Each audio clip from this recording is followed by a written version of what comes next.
जिले विकाराबाद में RRR allotment की तब्दीली के बायस अपनी ज़राई ज़मीन खो रहे किसानों को BRS के वर्किंग प्रेसिडेंट KTR ने भरोसा दिलाया। एतला के मुताबिक KTR ने ज़िले कलेक्टर विकाराबाद से फ़ोन पर बातचीत करते हुए वाज़ेह हिदायत दी कि मुतासरा किसानों के साथ इंसाफ किया जाए।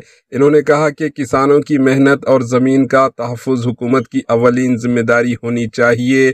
KTR ने किसानों को ये भी यकीन दहानी कराई कि इनके मसाइल को हर सतह पर उठाया जाएगा और किसी भी किसान के साथ नाइंसाफ़ी नहीं होने दी जाएगी। ज़िले विकाराबाद के किसान इस वक्त RRR प्रोजेक्ट के तहत अलॉटमेंट में तब्दीली की वजह से सख्त परेशानियों का सामना कर रहे हैं। किसानों का कहना है कि इनकी ज़िंदगी भर की जमा पूंजी ज़मीनों की सूरत में छीनी जा रही है। Bureau report, AHN news. పోయారని అడిగాం. కలెక్టర్ గారి దగ్గరికి పోయారంటే మేము పోయి కలిసాము, తహసీల్దార్ని ఇంకా మిగతా వాళ్ళని కూడా కలిసినాము. కాకపోతే ఇంతవరకు మాకు క్లారిటీ లేదు, స్పష్టత లేదు. ఇంతవరకు నోటిఫికేషన్ ఇచ్చారు అసలు? అచ్చా అచ్చా, ఈ రోజే వచ్చినారా? Congratulations to you. Yeah G.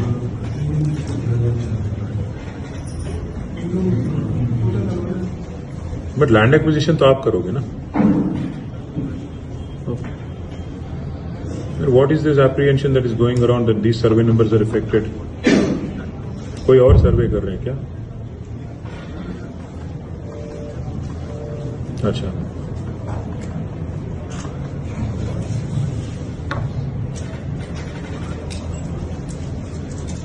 अच्छा. So HMD is doing a land acquisition also.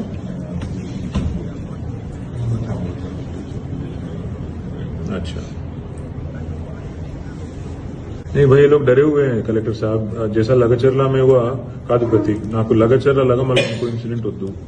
We do not want any disturbance. మీరు అయితే నిజంగా మీరు అలైన్మెంట్ ఒరిజినల్ పెడితే గవర్నమెంట్ ల్యాండ్ లోంచి పోతుందంట, ప్రైవేట్ ల్యాండ్స్ ఎఫెక్ట్ కావు. కానీ మీరు మళ్ళీ గవర్నమెంట్ కావాలని కొంతమంది పెద్దవాళ్ళ భూముల కోసం మారిస్తే that is going to be grave injustice. Prateek, మీరు please give a fair report. Take their consider. మీకు आनंद है ना हमारे XMLA और नरेंद्र रेड्डी, दोनों को मैं एक टीम देके भेजता हूं आपके पास. सबसे मिलिएगा, उनका सुनिए, कम से कम सुन तो लीजिए. अल्टीमेटली गवर्नमेंट डिसीजन మీరేం చేయలేరు నేను తెలుసుకుంటాను, నాకు అర్థం, నాకు తెలుసు. కానీ listen to them, give a fair hearing. చూద్దాం ఏం గవర్నమెంట్ ఏం చేస్తుందో కూడా చూద్దాం. స్పీకర్ గారితో కూడా నేను మాట్లాడతాను. ఎందుకంటే అల్టిమేట్ గా పేదవాళ్ళు కదా, ఒక్కొక్కరు 20 గుంటలు 30 గుంటలు ఉన్న వాళ్ళు, వాళ్ళ భూమి మొత్తం పోతే ఏమవుతారు కలెక్టర్ గారు? మళ్ళీ లగచర్ల రిపీట్ అవుతుంది. కలెక్టర్ వద్దు, నా రిక్వెస్ట్ అయితే అట్లాంటివి జరగకూడదు మళ్ళీ. సో మై రిక్వెస్ట్ ఇస్, మీరు ఫెయిర్ గా వినండి, ఫెయిర్ గా గవర్నమెంట్ రిప్రజెంట్ చేయండి, వాళ్ళకి అన్యాయం చేయకండి.